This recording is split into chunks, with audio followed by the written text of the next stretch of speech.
Bonsoir à tous et à toutes, bienvenue sur Art Top, les artistes sont sympas. Eh bien, ce soir, nous avons le plaisir de recevoir Abès. Bonsoir, Bonsoir Daniel. tu vas bien? Ça va et vous? Ouais, Ouais. pas trop le trac?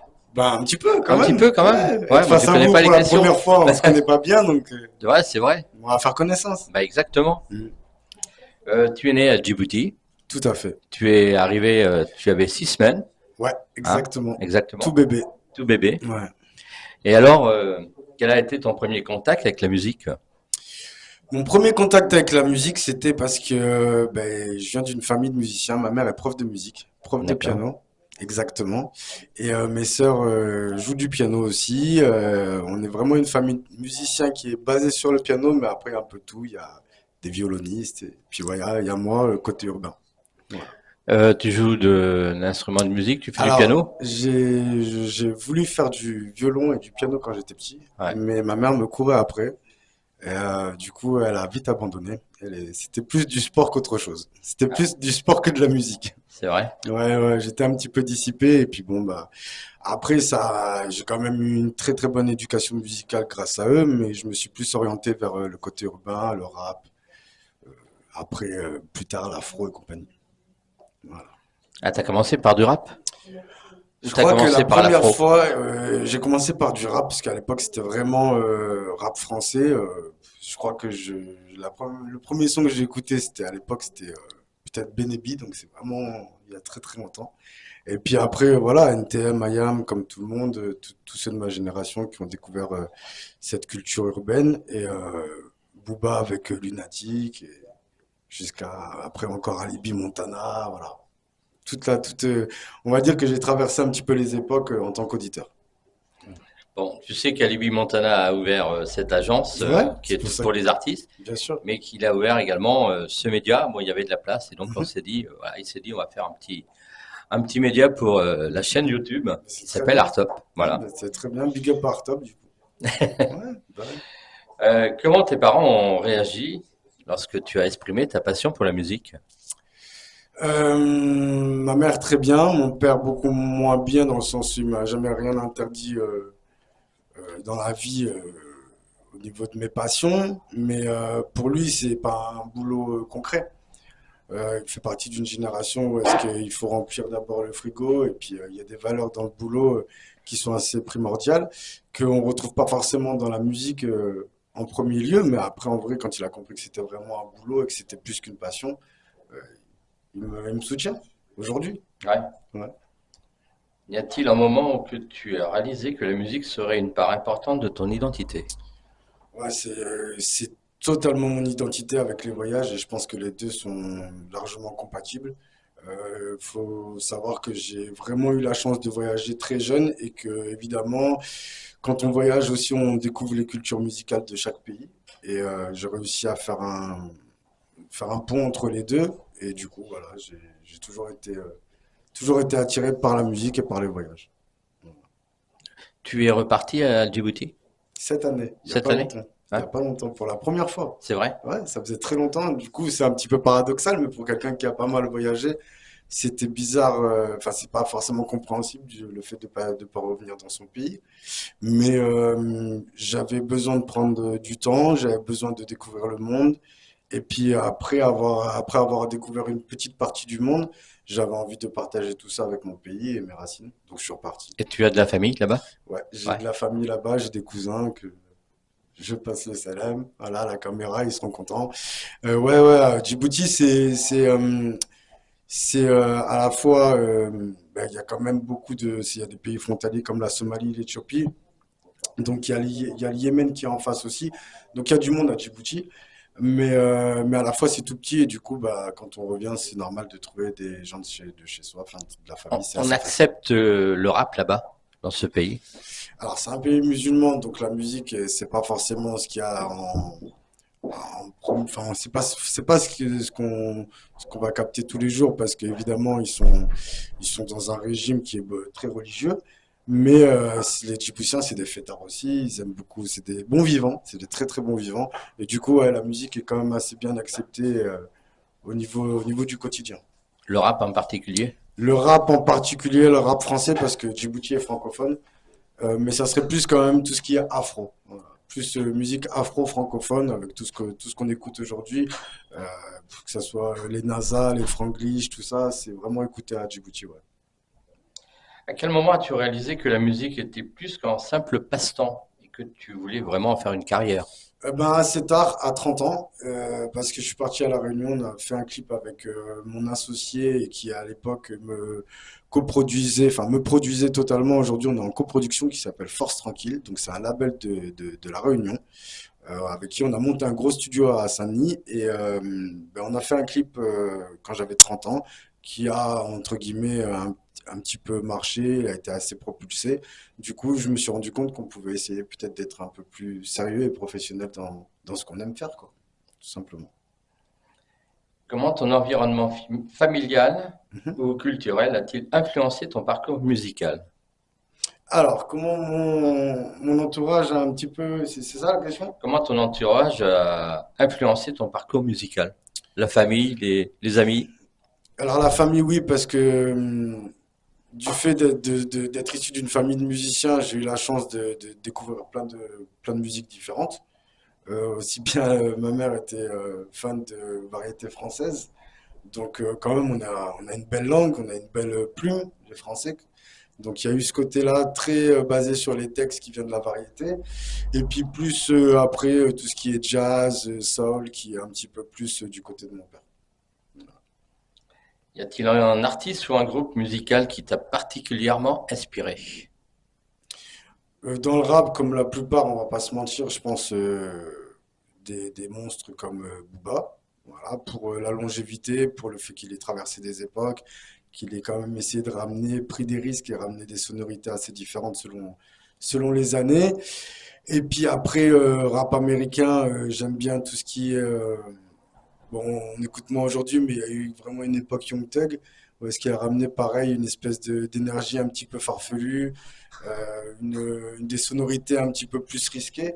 Et ça, vraiment, j'aimais bien. Et sinon, après, j'écoute vraiment de tout. D'aussi bien Congo Tukuba, qui est un petit peu de bossa nova, jusqu'à de la musique de chez moi, de Djibouti, des Awalé, à qui je passe le bonjour aussi, qui est un artiste connu de Djibouti. Rafari, qui est un ami à moi, qui est en train de faire un petit peu son parcours et tout. Donc vraiment, j'écoute des sons aussi bien à l'ancienne qu'actuels, connus ou pas connus. Voilà. Tu écris? J'écris T'écris tes textes? j'écris pour moi, j'écris pour les gens aussi, Ouais. modestement. Pour qui? Tu écris pour qui? Alors j'ai écrit pour des artistes comme Isnel à La Réunion. J'ai fait un featuring avec Skyron. Il a fait toute la composition, qui est un artiste très connu, un compositeur de La Réunion aussi, qui a fait une partie de mes compos au niveau musique. Et moi, j'ai écrit un ou deux textes pour lui aussi également. Tu t'influences de quoi pour écrire? Je m'influence de l'artiste pour lequel j'écris. Si j'écris pour Si t'écris pour toi, par exemple? Si j'écris pour moi, c'est mon parcours. Ouais. Ah, enfin, tout est vrai. C'est-à-dire, Il est atypique ton parcours? oui, Ouais. ouais. Original, atypique, après peut-être pas le plus... voilà, on a chacun son parcours. Mais original et atypique, ouais, c'est vraiment les deux caractéristiques de mon parcours. Quels ont été les défis auxquels tu as été confronté Ouais. Mhm. en tant que jeune musicien et comment les as-tu surmontés? La patience. Ouais. La patience de commencer tout en bas. J'ai envie de dire, limite, dans l'entreprise, il y a plusieurs étages, on commence par nettoyer les chiottes. Il faut le faire. Il faut le faire avec le sourire. Et quand je dis ça, c'est vraiment monter en studio, que les gens n'aient pas forcément envie de bosser avec vous au début, même si on paye les prestations, ils sont pas forcément à l'écoute. Les médias, vraiment faire sa place dans ce milieu, c'est un milieu de requins et t'arrives, même si t'es pas, même un bébé requin, il a du mal. Alors si t'es un saumon ou un thon, c'est galère pour toi. Mais non, voilà, c'est vraiment le côté patient parce que tout vient à point qui sait attendre, comme on dit. Mais il faut savoir aussi se faire entendre et il faut savoir taper du poing sur la table quand c'est légitime. Tu fais de la musique depuis combien de temps maintenant? Euh, Personnel, enfin, pour la passion, une vingtaine d'années. Ouais, Professionnellement, 6 ans. d'accord. On arrive sur la septième année. 7 ans, je pense que ça va être peut-être un cap. Mais 7 ans vraiment de tous les jours, matin, midi et soir, comme les En fin antibiotiques. d'émission, on va découvrir un clip Ouais, qui est sorti hier, que tu me disais ouais, tout à l'heure. ouais, il est Et sorti. donc, tu peux me parler de ce clip? Il a été clippé où et il est produit par qui? Alors, il est coproduit par Force Tranquille et moi-même. Donc, ça fait des années on travaille ensemble, depuis 6 ans maintenant. Et il a été tourné à Saint-Denis de la Réunion, la veille de mon départ. Donc, c'était pour moi un gros clin d'œil de quitter la Réunion dans ces conditions. C'était génial. Et on était je crois qu'on était 70 sur le tournage. Les gens sont vraiment venus pour participer au tournage. Donc, pour moi, c'était plus qu'un clip. Et, euh, et en fait, c'est un featuring avec mon associé Force. À la base, il faut savoir qu'il n'est pas dans la musique. C'est vraiment quelqu'un qui a coproduit et produit des artistes plutôt connus à La Réunion maintenant. Il est aussi, c'est quelqu'un qui fait beaucoup de sport à côté. Donc, il est prof de sport. Donc, il n'avait rien à voir en tant qu'artiste. Mais c'était important pour moi de faire un feat avec lui parce qu'au final, c'est quelqu'un qui a largement sa place musicalement dans le paysage. Et c'était, on dit que des fois, ben voilà, Messi, Ronaldo sur le même terrain, ça peut pas marcher. Et ben là, c'est vraiment des gens à la base de mon entourage avec qui j'ai décidé de faire de la musique. Et je trouve que ça se passe plutôt bien. Mieux qu'avec certaines personnes plus expérimentées. Euh, Tu fais souvent des featuring ou tu souhaites en faire dans les mois qui viennent sur 2024, 2025, tu souhaites faire des featuring et est-ce que tu as des idées de personnes avec quel artiste tu aimerais faire des featuring? Alors, il y a toujours pour moi, il y a deux styles de featuring. Enfin, franchement, pour moi, c'est comme ça que je vois les choses. Il y a vraiment le featuring musical où est-ce que c'est un coup de cœur. Du coup, il n'y a pas besoin d'être connu, il n'y a pas de stratégie derrière. Et puis après, il y a les featuring pour nous faire manger, pour évoluer, parce que ça reste quand même un commerce. Et effectivement, oui, il y a des feats d'artistes connus que je ne pourrais pas me permettre de refuser pour évoluer. Mais je pense que le mieux, c'est d'arriver à avoir les deux, c'est-à-dire peut-être quelqu'un qui vous fait évoluer musicalement dans l'industrie, mais aussi que ça reste un coup de cœur musical. Il faut pas faire les choses à contre-cœur pour le business, quoi. Donc les deux, si on arrive à avoir les deux, ouais. J'ai quelques noms, mais on a le temps encore. Ouais. Ouais, on a le temps. Tu veux pas les dévoiler ce soir? Bah, Ah non, surtout, ils s'en foutaient. Enfin, pour l'instant, je suis inconnu au bataillon, donc d'accord. pour eux, voilà, c'est pas très intéressant, mais après, voilà. On dit, on sait Tu, pas ce qui arrivera demain. un clip qui est sorti hier, tu as quelque chose d'autre en préparation, un EP, un album? Ben là, c'est intéressant parce que du coup, les 6 années de boulot nous ont permis de quand même prendre du recul aussi. On a testé des trucs. Il y a certains trucs qui ont marché, d'autres qui ont moins bien marché. Et la chose la plus importante que j'ai retenue, c'est qu'on ne peut pas arriver dans le paysage médiatique ou ne serait-ce que avoir des actualités et redisparaître encore pendant 6 mois. C'est pas possible. On n'est pas assez connu, on n'est pas assez exposé, on n'a pas assez de force de frappe pour pouvoir être là un petit moment et que repartir et que les gens se rappellent de nous. C'est pas possible. Donc je pense qu'il faut mieux pour un artiste indépendant comme moi arriver avec une force de frappe sur du long terme. Donc du coup, j'ai gardé beaucoup de matière et voilà, là, c'est le premier clip que je sors et c'est le début je sais même pas comment on pourrait appeler ça, mais d'un long chemin, d'un long parcours qui est déjà entre guillemets prévu. Donc, normalement, on est censé ne plus trop disparaître du paysage. Comment la musique a-t-elle joué un rôle dans ton éducation et ton développement personnel? Alors, développement personnel, c'est pas toujours été facile d'être dans le social ou d'avoir une vie perso avec ça, parce qu'avec les voyages, avec l'investissement euh, moral, l'investissement de temps et l'investissement financier, c'est compliqué d'avoir une vie un petit peu même des fois sentimentale. Euh, et après, ça a vraiment géré, enfin, ça a vraiment dirigé tout. C'est-à-dire que même on est obligé de faire un petit peu de sport. Il y a des choses que peut-être que je n'aurais pas fait s'il n'y avait pas eu la musique. Voilà. Peut-être que j'aurais fait un peu plus la fête. Peut-être que j'aurais fait un peu moins de sport. Enfin voilà. Il y a quand même on peut pas tout avoir dans la vie. Il faut quand même avoir une espèce de ligne directrice et une espèce de conduite. Voilà. Marié, célibataire? Bah, par rapport à ce que je viens de vous dire, célibataire. Ouais, Célibataire? Bah voilà. pour Donc, l'instant. peut-être que il y a Faut me quelqu'un qui va te supporter. regarder ce soir, Ah hein. ben, Va on sait savoir. jamais, hein, dans quel pays, je ne sais pas, mais voilà, hein. On ne dit pas non, on verra. Tu as participé à des groupes musicaux? Ouais, j'ai commencé comme tout le monde dirait, avec les potes, à Bordeaux. Maintenant, on est encore en contact, oui, mais on travaille beaucoup moins ensemble.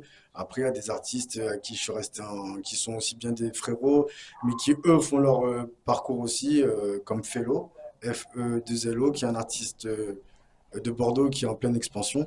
Donc, il y en a certains avec qui je garde des contacts et d'autres, voilà, c'est la vie, quoi. Y a-t-il un souvenir musical particulier? Souvenir musical particulier, je pense ma première tournée qui était celle de Daisy il y a quelques années, juste après le Covid, je crois c'était. Et bah, c'était mon premier gros concert à Toulouse solo.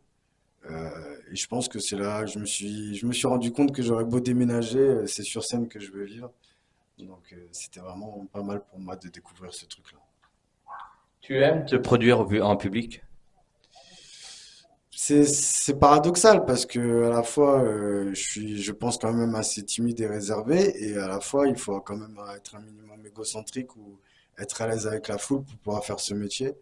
Je pense que quand je suis sur scène, il se passe quelque chose qui fait que tu es dans ta bulle, mais tu es devant 50, 30, 3000 personnes, ça dépend de la scène. Euh, mais du coup, ce qui se passe, c'est que tu es dans ta bulle et à la fois tu es vraiment en exposition. Donc c'est paradoxal, mais c'est là où je me sens bien. J'ai pas de problème avec ça, on va dire. Si j'avais pas la musique, je pense pas que j'aurais pu faire autre chose. Je me cache vraiment derrière mon art. C'est vraiment, je suis à l'aise parce que je fais ça. Voilà.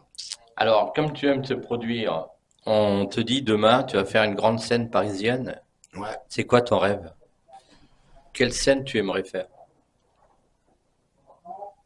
Bercy, Ouais. après Stade de France. Après. Voilà. On va commencer par Bercy. En On dit espérant qu'il que n'y ait pas d'anglais pour pas que ça soit le bordel au Stade de France. Mais ouais, Stade de France, ouais, bah c'est le Saint Graal, c'est clair. voilà, c'est l'apothéose. Alors, on dit que tu fais Bercy. Bercy, Demain, ouais, le c'est ça. rêve se réalise. Ouais. Et donc là, euh, tu as plein de spectateurs devant toi. Mhm. Quel est l'artiste que tu prends pour chanter avec toi en duo? Ça, c'est une bonne question. Ah, je crois que je prends Fellow. Je crois que je prends mon frérot de Bordeaux. Ah ouais. Bah, parce que je sais très bien que aussi bien musicalement que humainement, on va vivre le truc à fond. Donc après, je bosse avec une jeune artiste qui est de Bordeaux aussi, qui s'appelle Rita. Et du coup, Rita Clara sur les réseaux sociaux. Et je pense que, évidemment, ouais, je pense que je fonderai une petite famille. Une petite famille de Fellow, de Rita, d'artistes peut-être d'artistes de Djibouti. Pas forcément que des Français non plus. Je bosse beaucoup avec un artiste de Colombie aussi qui s'appelle Alex Roy, à qui je passe le bonjour même s'il comprendra pas la langue. Mais ouais, je pense que je viendrai avec ma propre team, ma propre équipe. Voilà. Tu as suivi des cours de musique? Non, Non. non. J'ai eu de la chance vraiment d'être entouré bah, déjà de ma famille et après Disney à La Réunion qui lui est un guitariste, qui est prof de chant aussi, enfin qui est un artiste mais qui est vraiment un chanteur à la base. Du coup, je pense que le mimétisme, le fait d'écouter, d'être attentif, de voir, je suis allé sur plein de concerts à lui, il m'a amené en tournée avec lui, donc il m'a vraiment éduqué une deuxième fois après mes parents. Ouais. Et je lui dois beaucoup au niveau de la justesse. Si je vous fais pas trop mal aux oreilles, c'est en partie grâce à lui. Voilà. Quelles étaient tes aspirations musicales quand tu étais adolescent? C'était vraiment enfin, je pense que l'anecdote que ma mère pourrait vous donner, c'est que je crois à 7, 8 ans, quand on me demandait à l'école qu'est-ce que je voulais faire plus tard, je voulais faire du rap. Ouais. Je disais ça, je répondais ça. Donc je sais pas, je crois que il y a un morceau de rap qui a dû me piquer quand j'étais tout petit, mais ouais, c'est vraiment le rythme du rap. Ouais. C'était ça qui m'a transcendé, on va dire. Donc, voilà. Question d'actualité. Ouais, On va avoir les JO dans quelques semaines. ouais, tout à fait. Il y a Aya Nakamura qui va être Aya Nakamura. Aya, hein, Pas facile, hein. pas facile. Non, non, le Et blaze n'est pas justement, qu'est-ce que facile. tu penses du De la choix? polémique. Du Ouais. choix. Alors le Qu'est-ce que tu penses choix, du choix puis de la polémique? du choix. Leur argument, c'est quoi? C'est de dire, enfin, tous ceux qui ne veulent pas la voir, leur argument, c'est, elle est vulgaire dans ses textes. Bon, bah, Renaud, il l'était aussi. Voilà. En plus, il n'y a pas Chrono. Enfin, je veux dire, vraiment, je pense que cette génération-là qui n'aime pas le rap ou côté urbain a vraiment du mal avec la vulgarité. C'est vraiment le truc qu'ils vont mettre en avant pour dire, ouais, regardez, c'est pas de la vraie musique. Alors qu'en fait, leur propre artiste était tout aussi vulgaire. Donc ça, déjà, c'est pas un bon argument pour moi. Après, est-ce qu'elle est légitime? Bah, vu le score qu'elle fait aujourd'hui, vu les 7,77 ans, entre guillemets, qu'elle peut rapporter sur scène, je pense qu'elle a largement, elle est largement légitime de présenter ça. Et puis après, il faut vivre avec son temps. Des Aya, c'est vraiment ce que les gens écoutent aujourd'hui. Donc pour moi, force à elle. Et puis on s'en fout des polémiques. Dans tous les cas, Voilà. elle sera là. Elle sera là. Qu'on veuille ou qu'on veuille pas, elle sera Si là. tu avais à choisir, toi, quelqu'un, t'aurais choisi qui? Je trouve que c'est plutôt un. Au final, ça fait parler. Donc ça crée quand même voilà, ça crée quand même un engouement qu'on aime ou qu'on n'aime pas. Je pense que ouais, je pense que dans les artistes qu'on m'aurait proposé, on aurait proposé qui? Soprano, Aya, c'est les noms qu'on entend souvent. J'aurais pris Aya. Ouais, Ouais, j'aurais pris Aya. Ouais. Celle qui et vend le plus actuellement, bien quasiment. sûr. Tu... Alors, tu sais qu'on a changé de ministre de la Culture, Oui. Rachida C'est Dati. Rachida Dati maintenant. Qu'est-ce que tu attends de la culture maintenant? Qu'elle accepte, euh, qu'elle accepte la musique urbaine. Réellement. Que ça soit pas en décalé, on est les. Je pense que quand je dis on, c'est sûrement pas moi pour l'instant, mais on est les plus gros vendeurs. Voilà, on peut pas être tout le temps mis en aparté, mis en marge. De toute façon, leurs enfants écoutent notre musique. Donc il va falloir qu'ils s'habituent avec nous. Il va falloir qu'ils fassent en sorte qu'on s'intègre, que la musique urbaine de France s'intègre vraiment au paysage français. Ouais. C'est vraiment Tu sais que ce que ici, j'aime. chez Artop, on reçoit beaucoup de rappeurs, hein? Ouais, ouais, ouais. Hein? Ben tant mieux. T'as vu? Ouais, ouais, ouais, Hein? tant mieux. D'ailleurs, je remercie tous ceux qui nous regardent sur YouTube parce que là, en une semaine, on a battu le record. On a fait 300 vues en seulement une semaine sur le rappeur qu'on a eu la semaine dernière. C'est D'accord? pas mal, donc merci à tous de nous suivre et encore de regarder, de s'abonner à Artop sur YouTube. Ben oui, c'est bien, c'est très bien. Dis-moi, tes Mhm. réseaux sociaux, Ouais. AB3S. AB, 2, AB, 3. Non, pas 2. Numéro 2, 3. 3, Ouais. d'accord. Parce que si on est déjà sur le podium, même en 3, c'est déjà pas mal. Et puis si on Donc, veut arriver à Bercy un jour, il faut y être. pour l'instant, du coup, AB3S, donc avec le chiffre 3, et, qui est un, entre guillemets, c'est mon prénom un petit peu modifié. Donc AB3S officiel, vous me trouvez partout. Voilà. Tout D'accord. simplement. Facebook, Facebook, Instagram, Instagram, TikTok, TikTok, YouTube, voilà. YouTube. AB3S. Voilà. D'accord. On va finir avec le clip Ouais. qui est sorti hier. Qui est sorti hier? Comme tu nous en parlais, tu veux Ouais. rajouter un petit mot? Pour moi, c'était déjà très plaisant de vous rencontrer. Merci à Artop pour l'invitation, déjà, en espérant revenir peut-être avec d'autres actualités. Et puis, non, c'est le début d'une aventure. Ça fait pas longtemps que je suis rentré en France. 6 ans de boulot, donc il est temps de démarche, enfin de sortir tout ça et puis de continuer l'aventure sur le territoire français. Bon, eh bien écoute, Merci Daniel. t'es comme à la maison aussi, tu reviens Ok, quand tu veux, t'es chez toi. ok, merci. Merci beaucoup d'être passé nous voir sur Artop. On Super. se dit à très vite À très vite. pour une prochaine. Ok, Et puis on se souhaite une bonne soirée, un bon week-end. Moi, je vous retrouve la semaine prochaine. Même heure, même endroit. Bye bye. Salut. merci.